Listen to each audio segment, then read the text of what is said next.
Hai guys, jumpa lagi di Mikrotik Review dan kali ini kita akan membahas mengenai salah satu produk terbaru dari Mikrotik yaitu RB4011. Ini adalah produk pengembangan dari RB 2011 dan RB 3011.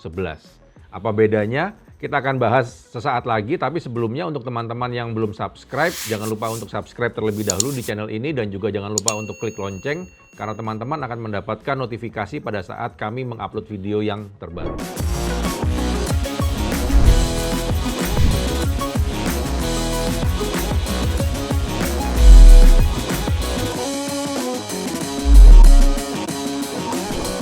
Sekarang kita akan membahas mengenai produk terbaru dari Mikrotik yaitu RB4011. Dan untuk produk RB4011 ini ada dua versi, sebetulnya ada dua model, satu yang dengan wireless dan yang tanpa wireless. Yang tanpa wireless atau yang Ethernet saja itu disebut dengan RB4011 IGS plus RM. Kemudian yang menggunakan wireless itu adalah model RB4011 IGS plus 5HACQ 2HND-IN. Panjang sekali. Saya akan jelaskan fiturnya apa saja nanti, tapi kita akan lihat dulu ini adalah versi yang dengan wireless, jadi yang memiliki wireless 5GB dan juga 2,4GB. Bentuknya seperti apa? Ya. Jadi yang membedakan dengan produk sebelumnya adalah bahwa ini adalah produk Mikrotik pertama yang memiliki wireless AC 4 chain. Jadi di sini kita bisa lihat nyata sekali ada 4 antena. Yang ikut dibawakan dengan produk ini di boxnya adalah adaptor, kemudian juga kabel power. Jadi ada kabel powernya, kemudian ini baut untuk masang di tembok. Selebihnya sudah nggak ada lagi. Kemudian bentuk produknya seperti apa? Bentuknya seperti ini. Di sini terlihat yang di dekat antena ini sebetulnya adalah sirip pendingin. Salah satu keunggulan produk ini adalah fanless. Jadi dia memiliki sistem heat transfer case, jadi casingnya ini terbuat dari aluminium cetak. Jadi bukan lembaran aluminium, tapi ini adalah metal cetak di mana bisa menyerap panas dari prosesor ataupun dari komponen-komponen lain yang ada di dalam kotak ini. Kemudian di bagian atasnya ini atau di bagian belakangnya ini dibuat seperti sirip-sirip untuk membuang panas tersebut. Kemudian di sini tampak jelas ada 4 buah antena wireless. Ini menandakan bahwa produk ini memiliki 4 chain. Kemudian juga di bagian depan. Jadi di bagian depan itu ada port SFP+. Artinya apa? Artinya ini adalah mensupport SFP 10GB. Kemudian ada 10 buah Ethernet gigabit. Jadi masing-masing 1 GB. Di mana port pertama itu mensupport PoE in. Jadi bisa dihidupkan, jadi selain ada power jack-nya di bagian belakang, di bagian belakangnya ada power jack, tapi di bagian depan juga di port 1 ini bisa difungsikan sebagai PoE in.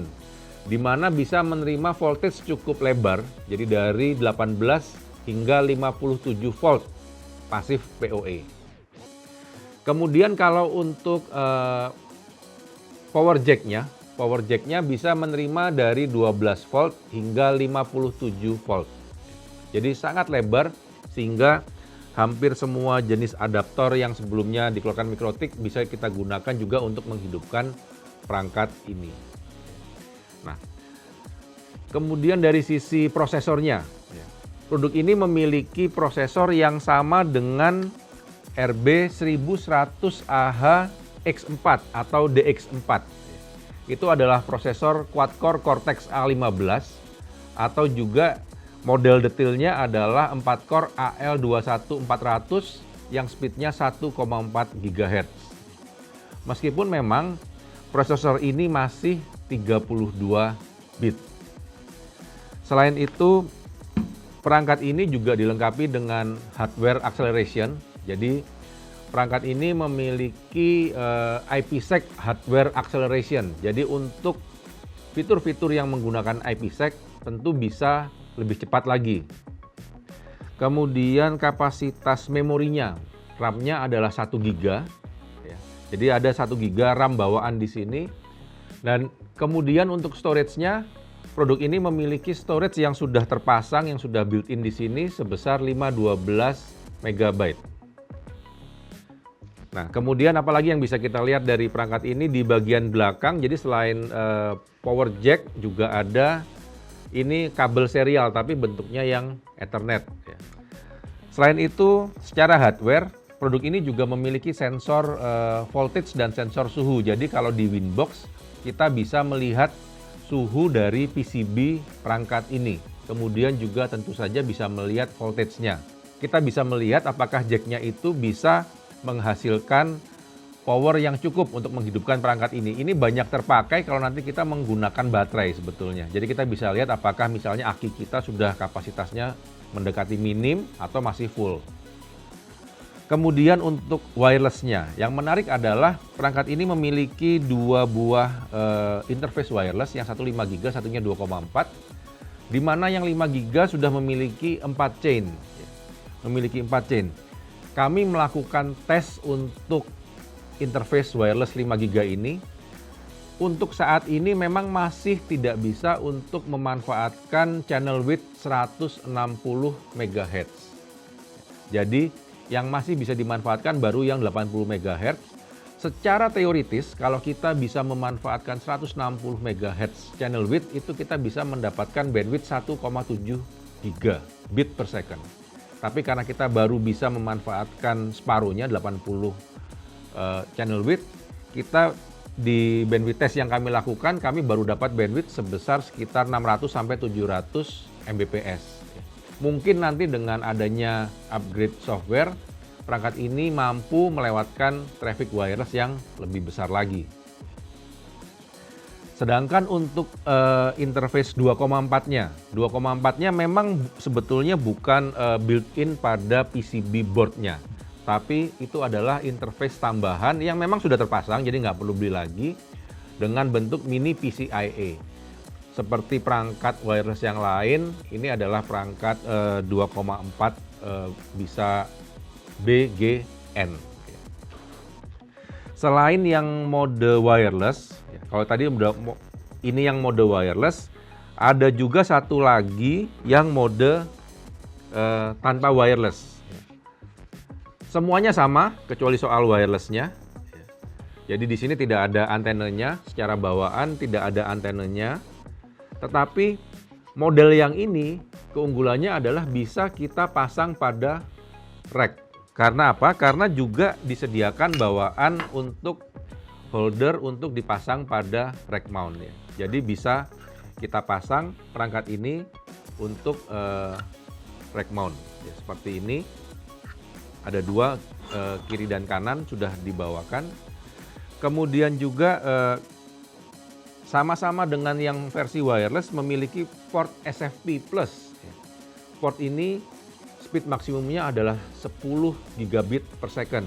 Meskipun kalau nanti misalnya ketemu dengan perangkat lain yang 1 giga, port ini juga support untuk downgrade ke 1 gigabit. Kami melakukan tes. Dan teman-teman juga harus tahu bahwa kalau kita mau mengkonekkan port SFP, teman-teman juga perlu SFP transceiver-nya. Ya. Di Mikrotik ID kami memiliki banyak sekali jenis SFP transceiver, baik yang 1 GB maupun 10 GB, baik yang mulai dari multimode, kemudian 10 kilo, 20 kilo, sampai yang 120 kilo juga ada.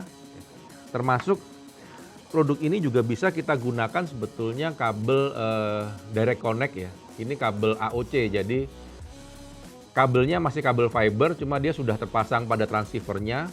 Ini kalau di Ethernet mungkin kabel kayak patchcord ya, dari server ke server yang jaraknya nggak terlalu jauh. Ini kabel AOC 10 gigabit 3 meter. Teman-teman juga bisa mendapatkan produk ini di website kami di mikrotik.id. Selain juga transceiver-transceiver yang lain. Untuk port yang SFP 10 GB, kami melakukan uji coba traffic generator antara dua port tersebut. Jadi dari dua board ini kami lakukan traffic generator dan kami bisa mendapatkan traffic hingga 9,5 gigabit per second. Jadi hampir seperti speknya 10 gigabit per second. Jadi secara performance port, secara performance wireless, produk ini istimewa. Jadi kalau kita lihat secara keseluruhan, ada 3 hal yang membuat produk ini unggul dibandingkan produk lainnya. Yang pertama adalah, ini adalah produk Mikrotik pertama yang menggunakan wireless 4 chain. Yang kedua, produk ini memiliki port SFP 10 GB, meskipun juga bisa otomatis turun ke 1 GB. Dan yang ketiga adalah fanless, sehingga produk ini sangat cocok ditempatkan di area yang membutuhkan keheningan, yang nggak boleh ada putaran kipas, dan juga tentu kita bisa menghindari problem kalau kipasnya macet. Karena itulah ini salah satu produk yang prosesornya cepat tapi juga fanless. Demikian review Mikrotik kali ini. Kita akan jumpa lagi pada video selanjutnya. Dan jangan lupa untuk teman-teman yang belum subscribe, silahkan subscribe sekarang. Dan juga klik pada tombol lonceng karena teman-teman akan mendapatkan notifikasi pada saat kami mengupload video yang lebih baru. Sampai jumpa.